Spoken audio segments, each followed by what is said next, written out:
The Jewish story. Inside the gas chambers. 8 months in the Sonderkommando of Auschwitz, written by Shlomo Venezia. I wasn't one of those who had to take the corpses out of the gas chamber, but later I frequently had to do it. Those given this task started by pulling the corpses out with their hands, but in a few minutes their hands were dirty and slippery.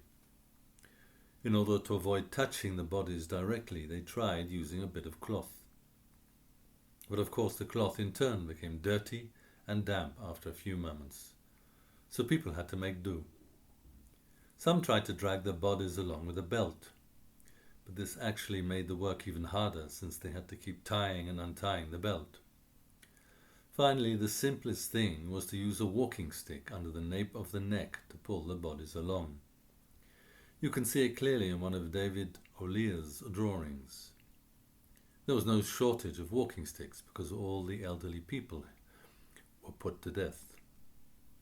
At least this meant we didn't have to drag the corpses with our hands. Not because it was a matter of corpses, though. That was bad enough.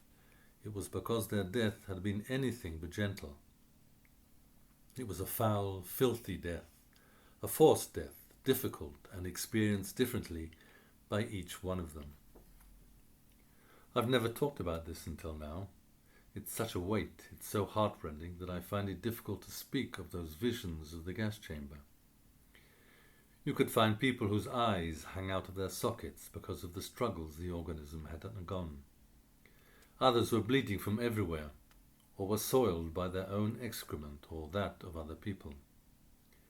Because of the effect that their fear and the gas had on them, the victims often evacuated everything they had in their bodies.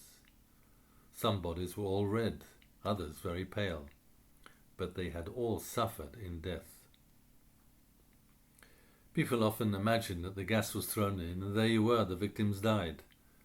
But what a death it was. You found them gripping each other. Everyone had desperately sought a little air. The gas was thrown onto the floor and gave off acid from underneath. So everyone tried to find some air, even if each one needed to climb on top of another until the last one died. I personally think, I can't be sure, but I think that several people died even before the gas was thrown in. They were crammed in so tightly against one another that the smallest and weakest were inevitably suffocated. At a certain moment, under that pressure, that anguish, you became selfish, and there's only one thing you can think of, how to save yourself. That was the effect the gas had. The sight that lay before us when we opened the door was terrible. Nobody can even imagine what it was like. Please pass on this story.